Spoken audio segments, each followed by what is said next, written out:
La noticia que importa en tu región desde Lima y todos los rincones del país. Regional 360. Saludos, bienvenidos a Regional 360, nuestra primera emisión de hoy, martes 17 de enero. A continuación te presentamos las noticias más relevantes para su región. Desde que en el año 2016 se quedara trabada la tercera etapa del proyecto de irrigación Chavimochic, muchos han sido los intentos de reanudar los trabajos de esta obra en beneficio de la población de La Libertad. Sin embargo, todo apunta a que en la actualidad existe la sinergia apropiada para sacar adelante y finalizar la tercera etapa de este proyecto, lo cual podría estar más cerca de lo que se pensaba. Conversamos con Alfonso Medrano, presidente de la Cámara de Comercio de La Libertad. Yo creo que unos 18 a 24 meses podríamos tener la presa de Palo Redondo y listo para empezar a hacer la segunda fase. ¿Qué tiene que suceder para que finalmente se pueda reactivar y culminar esta etapa de la obra? Porque primero tendría que pasar Chavimochic a manos del gobierno regional, porque en este momento Chavimochic, el proyecto está a manos del Midagri. No sé por qué motivos el anterior gobernador se los entregó al Midagri y ahora nuestro actual gobernador quiere que regrese. Recientemente, la ministra de Desarrollo Agrario y Riego, Nelly Paredes, aseguró que se vienen evaluando 3 posibles modalidades de ejecución para lo que falta de realizar de la obra, es decir, un 30% de la presa Palo Redondo, para de esta manera culminar la tercera etapa de este proyecto. Se trata de la obra pública, la asociación público-privada y la ejecución gobierno a gobierno. Una vez en manos del gobierno regional, sea por público-privada o sea de gobierno a gobierno, pero iniciarlo ya. Es decir, que la ejecución de la tercera etapa de Chavimochic como obra pública no sería la más adecuada para la Cámara de Comercio de La Libertad. Sin embargo, este no es el único pedido que elevó Medrano al gobernador de la región, César Acuña. También hemos pedido como Cámara de Comercio, y se lo he comunicado a nuestro gobernador, el cual lo vemos con la mayor receptividad, de que en paralelo se vuelva a instaurar el Consejo de Desarrollo de Chavimochic, que era un ente que estaba representado por la sociedad civil, el Colegio de Ingenieros, la Cámara de Comercio, la Junta de Usuarios de Riego, los agroexportadores y 2 miembros del gobierno regional, que eran los que fiscalizábamos el actuar del proyecto Chavimochic. La finalización de esta tercera etapa representaría un hito para La Libertad, no solo porque permitiría generar ingresos para la región por $1.200 millones al año, además de crear 150.000 puestos de trabajo, sino que aseguraría el abastecimiento de agua para el 1.000.000 de habitantes que posee Trujillo. La voluntad política existe, es momento de ejecutar. La noticia que importa en tu región desde Lima y todos los rincones del país. Regional 360. Las protestas contra el gobierno de la presidenta Dina Boluarte empiezan a afectar la seguridad alimentaria de los peruanos. El presidente de la Convención del Agro Peruano, Anaximandro Rojas, anunció que a raíz de los bloqueos en las carreteras ocasionados por los protestantes, se está generando un desabastecimiento de alimentos en algunas regiones del país. Es así que indicó que la papa, el oyuco y otras verduras provenientes de Cusco y Puno están escaseando en los mercados, dada la imposibilidad de ser transportadas. Según menciona Rojas, son los pequeños agricultores del sur los más perjudicados por esta situación, considerando que esto se sumó a la reciente sequía y crisis de fertilizantes. Y es que este problema se incrementa al considerar los indicadores de pobreza en la zona rural de Puno, donde se ubican los agricultores afectados. En total, la zona registra un 42% de pobreza extrema y hasta un 69.9% de casos de anemia. En definitiva, estas protestas vienen siendo una de las más perjudiciales para varios sectores del país. La noticia que importa en tu región desde Lima y todos los rincones del país. Regional 360.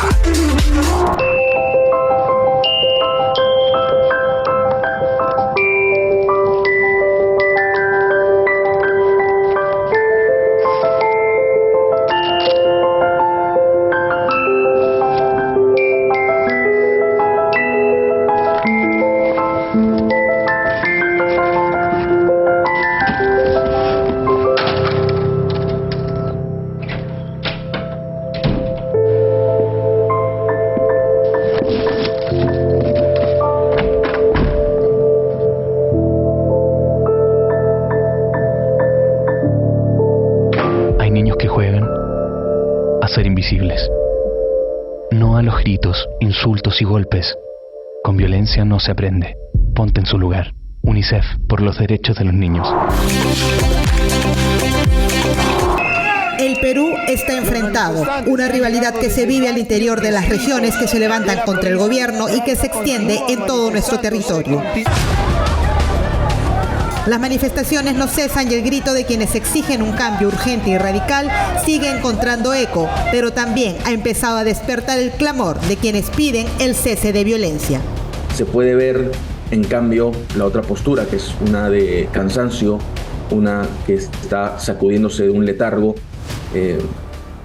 que se ha expresado también en las calles de modo pacífico, o al menos eso ha pretendido, saliendo a demandar menos violencia, saliendo a demandar que se sigan los cauces constitucionales, los cauces democráticos y que no vulneren la institucionalidad del país.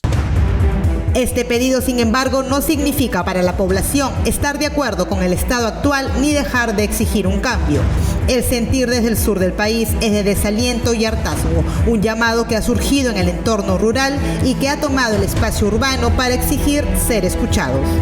La región Cusco y en general todo el sur del Perú se siente y se reconoce permanentemente olvidada por Lima. Eso no se puede negar. Hace falta una mayor descentralización. Si bien es cierto, el proceso de los gobiernos regionales ya tiene 22 años al día de hoy, en 2 décadas todavía no ha sido suficiente para transferir todas las responsabilidades a los respectivos gobiernos regionales. En el Cusco, la violencia sigue abriéndose paso y dejando a la región en agonía con más de $100 millones en pérdida hasta el momento. Uno de los lugares más emblemáticos para nuestro país cuando hablamos de turismo tiene hoy al sector en jaque, víctima de una convulsión social de la que le costará mucho levantarse. En medio del caos que mantiene a la región en vilo, sorprende que su propia autoridad tome partido en las protestas, lanzando incluso propuestas inconstitucionales. Que se convoque a una comisión permanente y se autodisuelva el Congreso. Y lo que sobra es populismo. Esta postura de tomar partido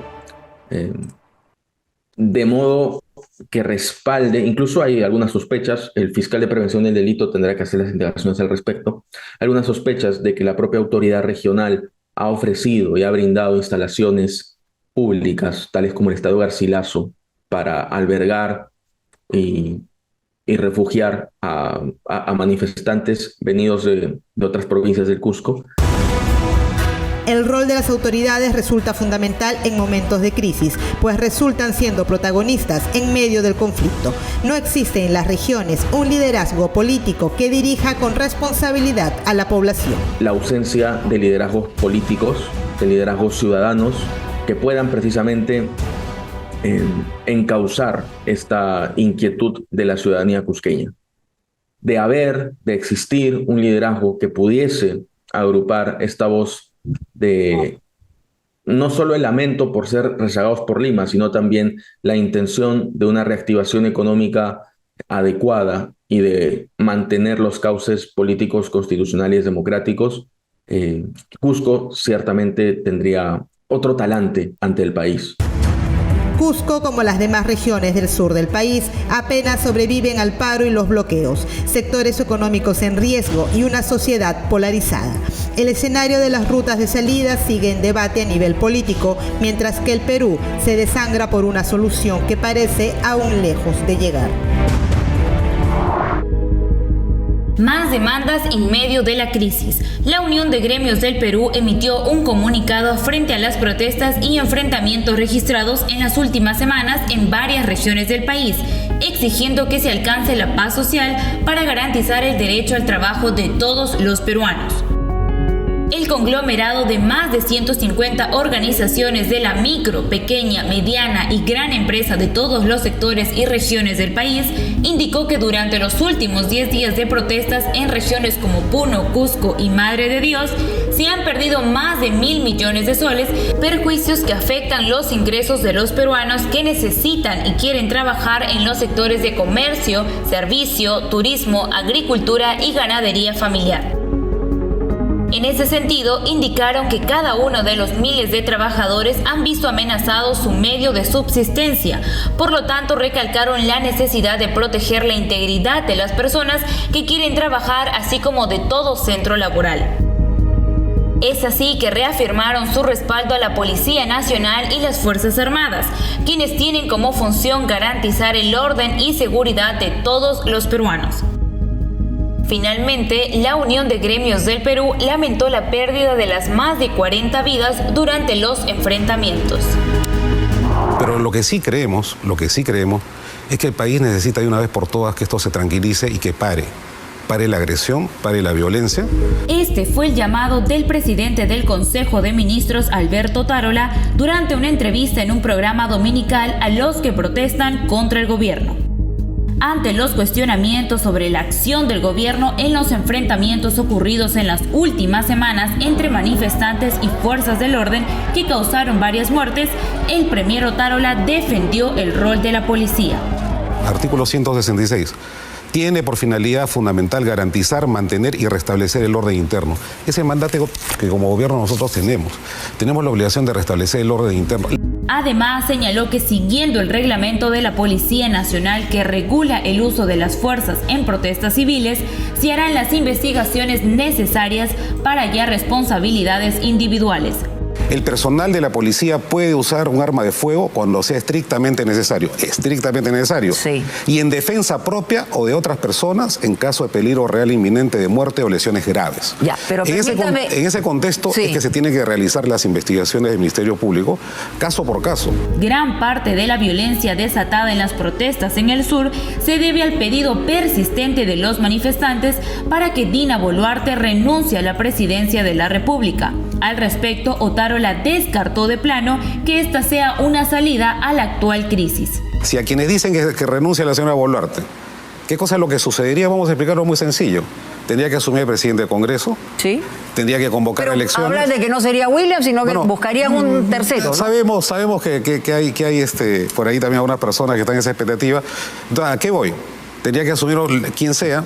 Luego tendría que convocarse elecciones y prácticamente sería en la misma fecha de esta ley de adelanto de elecciones. Finalmente, el premier Alberto Otárola llamó nuevamente al diálogo democrático y aseguró que el gobierno actual seguirá cumpliendo su deber constitucional. No va a renunciar porque la renuncia de la señora Boluarte significaría abrir las compuertas a la anarquía. Gracias por sintonizarnos. Puedes seguir toda la actualidad informativa a través de nuestra página web y todas nuestras redes sociales. Nos reencontramos por este mismo canal en nuestra próxima emisión. Ahora los dejamos con la efeméride del día. El 17 de enero se celebra la creación política de la provincia de Huaura, ubicada en el departamento de Lima y cuya capital es la ciudad de Huacho. La provincia jugó un papel importante en el proceso de independencia nacional, pues desde uno de sus balcones el libertador Don José de San Martín dio el primer grito de la libertad por la independencia del Perú en el año 1820. Cada año la provincia recibe a turistas nacionales y extranjeros, deseosos de conocer la historia que conserva en sus calles y museos. Regional 360. Noticias para todos los peruanos.